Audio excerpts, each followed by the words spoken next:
les allées de ce salon. Il devrait le faire une grande partie de la journée. Un bain de foule.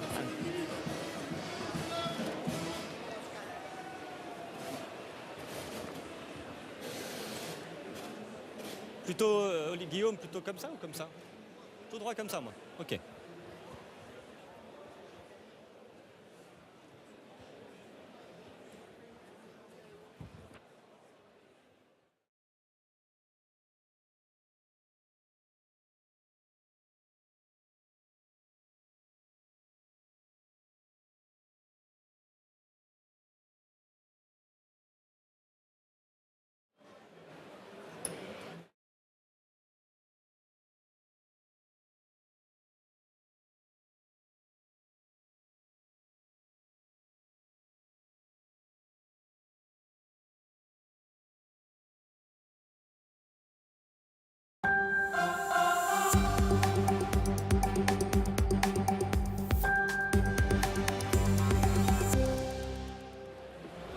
Bonjour à tous et merci de nous retrouver pour ce 12-13 sur France 3 Normandie et bienvenue ici au sein du Salon international de l'agriculture pour une édition spéciale. Vous le voyez, la Normandie s'est installée dans ce rendez-vous incontournable du monde agricole. Le salon a ouvert ses portes ce matin et ce pour 9 jours. Et le premier événement ici, c'est la visite ce matin du président de la République. Emmanuel Macron est arrivé vers 8 h ce matin et après un premier discours, il a commencé à arpenter les allées de ce salon. Un bain de foule incontournable au milieu des animaux. Pour notre part, nous avons installé notre plateau au milieu du stand de région, mais ces allées, nous les arpenterons également grâce à vous, Leïla Landry. Vous êtes pour l'heure avec les stars de ce salon. Exactement Erwan, je suis actuellement dans le pavillon où tous les animaux sont exposés. Alors une grande partie des éleveurs, des producteurs est arrivée hier soir. Ils seront plus de 154 pour la Normandie à venir jusqu'ici dans la capitale. C'est une grosse organisation. Nous avons d'ailleurs suivi hier un éleveur de porc de Bayeux. Il s'appelle Anthony Anger. C'est sa deuxième fois sur le salon de l'agriculture. Mathieu Bellingen et Charles Bézard ont suivi son installation. On regarde. Ces porcs vont représenter la race dite de Bayeux. Pas toujours simple à maîtriser, celle-ci fait 147 kilos. Les élèves d'un lycée agricole de Lozère donnent un coup de main. Vous êtes ici pour apprendre ? Oui, pour qu'il y ait des interactions entre les éleveurs et nous, apprendre et transmettre des savoir-faire, etc. Oui, c'est des échanges permanents. Dès l'arrivée, les animaux sont soigneusement notés par le service vétérinaire. Généralement, quand il y a les éleveurs qui sont présents, c'est beaucoup plus simple. C'est pour ça qu'on leur demande de leur présence la plupart du temps. Comme ça, c'est plus simple, c'est des personnes qui connaissent. Donc c'est vrai que généralement, ils arrivent sur le salon, ils sont un peu stressés, donc c'est plus facile de le faire avec eux. Le porc de Bayeux, en fait, c'est une race qui est ancienne, qui est issue d'un croisement entre le porc Berkshire, qui est un porc anglais, et le Crowley, qui est un porc normand. Et en fait, la particularité, c'est que développer ce croisement-là d'année en année, ça fait un porc qui est rustique, qui est élevé depuis plus d'une centaine d'années en Normandie, souvent en plein air. Et du coup, il a cette rusticité qui est importante, et du coup, il a une croissance qui est beaucoup plus lente que les autres. Il pousse dehors, il pousse plus lentement, ce qui fait qu'au final, on a une viande qui est complètement différente d'un porc traditionnel. L'an dernier, les jeunes porcs d'Antony avaient obtenu une médaille de bronze au salon. Et pour parler de ce salon de l'agriculture, nous serons également ce midi en compagnie de Sébastien Dutac. Bonjour, vous êtes le président de l'association régionale, donc normande, des entreprises agroalimentaires. On vous retrouve un peu plus tard dans ce journal.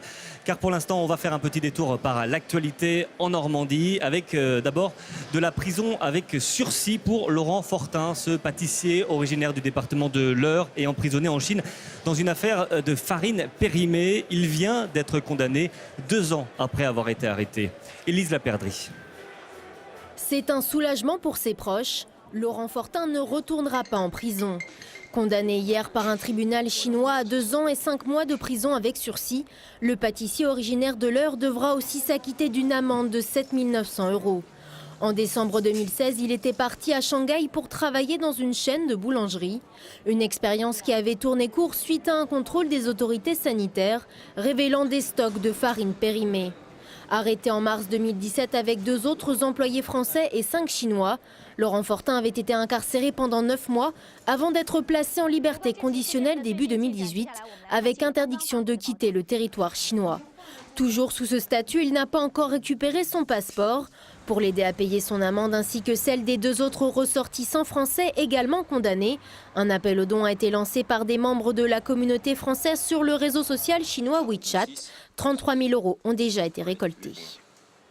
L'actualité ce samedi, c'est également la 15e journée de mobilisation pour les Gilets jaunes. À Caen, un rassemblement est prévu à 14 h et à Rouen, plusieurs centaines de personnes se sont retrouvées ce matin à 10 h devant l'hôtel de ville. Un cortège qui se veut régional ce week-end et qui a défilé dans les rues pour une opération parking gratuit contre les tarifs de stationnement qui, selon les Gilets jaunes, vident les centres-villes. Reprise de la production de Nutella prévue pour lundi pour l'usine de Villers-Escale en Seine-Maritime. Le plus gros site de fabrication mondial s'était arrêté par précaution mardi à cause d'un défaut de qualité. L'industriel annonce que les investigations permettent d'affirmer désormais qu'aucun produit ne présente de risque. Et puis une belle victoire au César hier soir pour les 2 Rouennais du groupe Joad. Vincent Blanchard et Romain Greff ont remporté le César de la meilleure musique pour leur bande originale du film Guy. Du coup, Romain, merci à toi. On en revient à présent à l'actualité donc du Salon de l'Agriculture ici à Paris. Et on va retrouver tout de suite Leïla Landry qui n'est d'ailleurs pas très loin de ce plateau du côté du stand Normandie. Exactement, sur la place du village Normandie, plus exactement, Erwan. C'est un peu le point de rendez-vous des Normands ici sur le salon. Un espace de 470 mètres carrés où l'on peut découvrir des saveurs des 5 départements de la région. Il y a notamment un bar à fromage où l'on peut déguster du camembert, du livaro, du Neuchâtel. Nous avons également un bar à cidre à consommer avec modération, Erwan, vous vous en doutez. Et puis un bar à coquillages où l'on pourra déguster des coquilles Saint-Jacques, de porc en Bessin, des huîtres, bref, tous les produits de la mer. C'est un stand Normandie organisé sur 360 degrés où plus de 102 exposants vont se relayer sur les 10 jours de salon. Et puis le point d'orgue de ce village, c'est un peu la cuisine où des chefs vont se relayer sur tout le salon également. Et ce midi, on est en pleine préparation de coquilles Saint-Jacques. Je suis avec Jean-Marc Boucher. Jean-Marc, qu'est-ce que vous nous préparez ce midi ? Donc une recette à base de Saint-Jacques, bien sûr, notre belle Saint-Jacques normande qu'on va magnifier à l'aide d'un beurre blanc qui est fait à partir d'un agrume bien particulier. C'est cet agrume qui s'appelle le calamansi.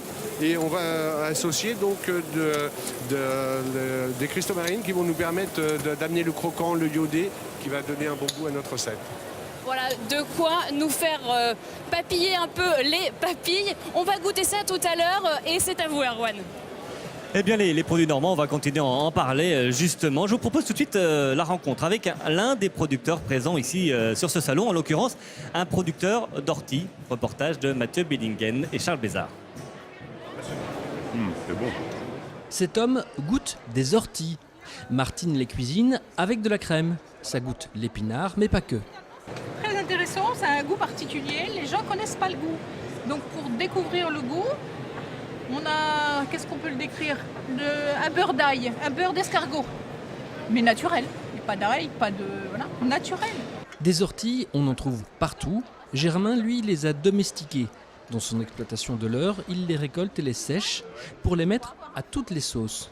Elle est riche en vitamines, riche en protéines et riche en minéraux. Donc effectivement, c'est à l'instar d'une mauvaise herbe, c'est plutôt une herbe qui est riche en toutes ses propriétés, quoi. Voilà. Ce n'est pas des orties qui sont cueillies à droite à gauche, c'est de l'ortie que je cultive. L'ortie se mange donc, mais on peut aussi en faire des infusions ou du savon. L'ortie a des bienfaits pour l'épiderme par la silice qu'elle contient. Donc voilà pourquoi je l'ai décliné dans des savons. Et ça pique pas? Et non, ça pique pas, non. Ça a la particularité de ne plus piquer une fois que c'est déshydraté. Bref, sur le stand de Normandie, il y a des horticulteurs et un horticulteur. Sébastien Dutac, bonjour, vous êtes le président de l'association normande des entreprises agroalimentaires. Il y a un an, lors de ce salon, vous avez lancé votre label Saveurs de Normandie. Le salon de l'agriculture, c'est le lieu idéal pour promouvoir les produits régionaux ? Oui, alors tout à fait. Alors, bonjour à vous. Oui, Saveurs de Normandie, qui est une marque qui a été créée en 2003 Effectivement, c'est toute la quintessence de nos produits normands, transformés en Normandie à partir de matières premières normandes. Et donc, effectivement, c'est un véritable signe de reconnaissance pour le consommateur. Un signe de reconnaissance qui va se rajouter aux autres, puisqu'en Normandie, il existe 14 AOP ou AOC, 14 labels rouges, 8 indications géographiques protégées. Ils se complètent, ces différents labels ? Oui, tout à fait. Alors en fait, ces appellations d'origine sont nationales, européennes. Là, nous, Saveurs de Normandie, c'est vraiment une identification de nos produits régionaux et de nos bons produits normands. Alors ça sert à quoi? Ça sert à rassurer le consommateur? Ah, complètement. En fait, c'est vraiment une assurance pour le consommateur de pouvoir déguster un produit de qualité dont l'origine est garantie. Et puis, ces produits passent devant un panel de consommateurs. Donc, on a du goût. Et puis, il ne faut pas oublier l'emploi, puisque en fait, Saveurs de Normandie, ça représente plus d'une centaine d'entreprises, 450 produits et 17 000 emplois, en l'occurrence, sur la région. Et c'est possible donc de rassurer les consommateurs avec ces différents labels, ça fonctionne? Alors ça fonctionne complètement, puisque en fait nous n'arrêtons pas, j'allais dire, de certifier, si je puis dire, de nouveaux produits. Donc il y a une forte demande. Je pense que le consommateur a besoin d'être assuré, a besoin d'origine, de traçabilité, de qualité. Et là aussi, on est complètement dans ce partage de valeurs. Le consommateur souhaite également que le producteur, le transformateur puissent vivre correctement de leur métier. Et ce partage de valeurs, il est également présent ici sur ce salon d'agriculture. Merci à vous, Sébastien Dutac, d'être venu sur ce plateau. Alors, pour fabriquer des produits, il faut évidemment des hommes et des femmes. Plus de 50 000 postes de salariés permanents sont à pourvoir chaque année. Alors, un espace Agri recrute est spécifiquement dédié aux offres d'emploi sur ce salon. D'autant que certains métiers peinent à recruter. C'est le cas notamment de celui de vacher, un métier à part entière et qui permet également de mettre le pied à l'étrier des jeunes agriculteurs. Reportage de Leïla Agoram et Claude Loche. Prendre soin des bêtes, assurer la traite ou comme ce jour-là, les nourrir. Pour Mathieu, rien de bien compliqué. C'est pourtant la première fois qu'il met les pieds dans cette ferme laitière. Mathieu n'est pas éleveur, il est agent de remplacement. On nous demande d'appeler ce métier-là agent de remplacement, mais moi j'aime bien dire le mot vacher. On me dit souvent que les gens ont l'impression que j'ai une vache dans l'estomac. C'est parce que j'aime être au contact des animaux. Mes parents ont une ferme laitière et mon objectif plus tard, c'est de pouvoir reprendre la suite. Donc je fais des vaches en remplacement, ça me permet de voir énormément de fermes, d'éleveurs, de pensées différents, d'expériences et de prendre tout ce qui est bon à prendre à droite et à gauche. Une bonne école et un salaire garanti par le service de remplacement. Une association créée il y a plus de 40 ans par des agriculteurs au service d'autres agriculteurs. Quand on veut se faire remplacer pour les vacances, on est obligé d'avoir quelqu'un pour nous remplacer en fait. Parce que voilà, il faut bien traire les vaches et elles n'arrêtent pas de produire du lait. Donc on est obligé d'avoir quelqu'un pour nous remplacer pendant les vacances. Bon, voilà, les week-ends quand on veut partir en week-end et aussi quand il nous arrive des petits accidents ou des maladies. Voilà, en fait. Un bon moyen de souffler pour lequel cet éleveur cotise environ 25 € par an. On y est gagnant-gagnant en fait. Hein.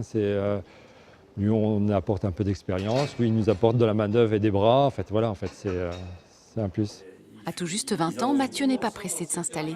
Il verra d'ici 1 an ou 2. D'autres, avant lui, ont choisi de rester remplaçant à vie. Dans mon service de remplacement, moi j'ai un agent qui a 22 ans qui est agent de remplacement et il s'y plaît très bien. Et pourtant il a été sollicité par des adhérents pour aller travailler chez eux et non, il a conservé ce métier parce que lui, il a une ouverture d'esprit, il veut voir ce qui se passe dans plusieurs exploitations et il ne veut pas avoir qu'un seul patron. Les agriculteurs d'aujourd'hui veulent aussi vivre, prendre quelques jours de vacances. Pour les agents de remplacement, c'est le travail qui ne va pas manquer. Et s'il faut bien continuer à nourrir les vaches, le travail des agriculteurs a bien évolué ces dernières années. Les fermes sont désormais de plus en plus connectées. Après les GPS, les drones ont fait leurs apparitions dans les fermes pour cultiver au mieux et adapter au mieux les cultures. Le dispositif est ainsi proposé depuis 1 an et demi par la Chambre d'agriculture de Seine-Maritime. Explication de Bérangère Dinglas avec Véronique Arnoux. Marine Louargan est conseillère en fertilisation à la Chambre d'agriculture de Seine-Maritime. Depuis son embauche il y a 18 mois, elle sillonne les routes du département avec son drone pour aider les agriculteurs. Donc je choisis le sens dans lequel il va faire son parcours, le point de départ et le point d'arrivée. Aujourd'hui, à Saint-Va-Diabdal, il s'agit de survoler un champ de 3 hectares de colza. Connecté à l'ordinateur, le drone se dirige seul en fonction des coordonnées GPS du champ. Pour chaque parcelle, le drone va photographier la plante en début d'hiver, puis en sortie d'hiver, comme aujourd'hui. Les techniciens analyseront alors la différence de biomasse entre les 2 photos afin de déterminer la quantité d'engrais que devra ajouter l'agriculteur. Derrière, l'agriculteur il va avoir une carte de préconisation de dose, donc soit avec des grandes zones homogène s'il veut éventuellement moduler manuellement ou faire toute une dose sur toute une surface, soit on va fournir un fichier qui est lisible par sa machine et là le tracteur va moduler automatiquement tous l'épandages au niveau de sa parcelle. Partisan d'une agriculture raisonnée, Paul Follet utilise ce service depuis 3 ans pour ses 15 hectares de colza. Un point intéressant au niveau de la carte de modulation, on va varier les doses de 175 unités d'azote à 230 unités d'azote. Une parcelle n'a jamais été complètement homogène. Et donc on met exactement la dose d'azote là où il le faut. Du coup, on en met moins? On en met moins, on baisse à peu près depuis que je fais ça, 15 à 20% d'azote en moins avec un rendement équivalent d'avant. Un service qui est proposé aux agriculteurs pour le colza, mais également pour le blé. Sur tout le département, Marine conseille ainsi plusieurs dizaines d'agriculteurs. L'agriculture de demain, il en sera également question à 11h30 dimanche, demain donc, dans votre émission Dimanche en politique, présentée par Émilie Lecomte, toujours depuis ce salon de l'agriculture de Paris. Leïla, on vous retrouve. Les nouvelles technologies sont également présentes sur ce salon de l'agriculture. Exactement, Erwan. Le salon de l'agriculture, c'est aussi l'occasion d'exposer les dernières innovations. Mais moi, ce que je vous propose, c'est un petit retour dans le temps. Avant de s'appeler le salon de l'agriculture, on goûtera après, Monsieur Boucher. Le salon de l'agriculture, merci, s'appelait le concours agricole. Première édition, 1870 sur les Champs-Élysées. 1925, le salon prend ses quartiers. Ici, porte de Versailles. Danilo Comodi s'est plongé dans les archives de l'INA. On regarde. Aussi loin que remontent les archives filmées, on trouve des présidents de la République pour admirer le cul des vaches. Ici Gaston Doumergue, en 1925. À l'époque, c'est le concours agricole. À la porte de Versailles, M. Albert Lebrun, qui accompagne M. Georges Monnet, ministre de l'Agriculture, visite le parc des expositions où a lieu l'annuel concours agricole. En 1937, la race normande s'impose comme l'une des plus prisées. La palme des producteurs de lait revient cette année à la Normandie avec Havraise 2, vache de Seine-Maritime et de fière allure. Ce rendez-vous annuel permet depuis plus d'un siècle de faire découvrir aux Parisiens les meilleures bêtes du pays et les nouvelles techniques d'élevage. On a appris avec étonnement que la musique exerçait sur la ponte des poules un effet foudroyant. La musique vient aujourd'hui au secours de la productivité. Monsieur René Coty, bon président et bon normand, a hautement maintenu... Après 12 ans d'interruption pour cause de Deuxième Guerre mondiale, le concours reprend dans les années 50, plein d'innovations. Une dernière question, monsieur l'inspecteur général. Est-ce qu'on améliore les races ?